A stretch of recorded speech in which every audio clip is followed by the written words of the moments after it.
Ашигт малбарын экспорт импорт адилдах спорт зах зээлийг хомигдох эрсдэл байгаа учраас дотооддоо бүтээгдэхүүнээ боловсруулж бүтээгдэхүүн болгон нийлүүлдэг байдал руу яаралтай шилжих цаг болсныг уулуурхайн салбарынхан онцолжээ.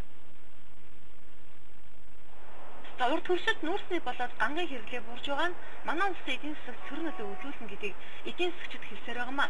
Зах зээл хумигдах энэ эрсдлээс өртсөн сэргийлэх арга замыг уулуурхай яамнаас бодлоготой хэрхэн туслахсныг сонирхлоо. Ер нь бол зах зээл өөрөө байгалийн хууль одоо худалдан авахч буюу эрэлт хэрэгцээтэй байх юм бол бүтээгдэхүүн нийлүүлэгчдийн хэмжээ өсчөөдөг, үнэсчөөдөг ийм асуудал. Зах зээл тааруу байх юм бол бас зах зээл тэр тааруу зах зээлд нийцсэн бодлого явуулах хэрэгтэй.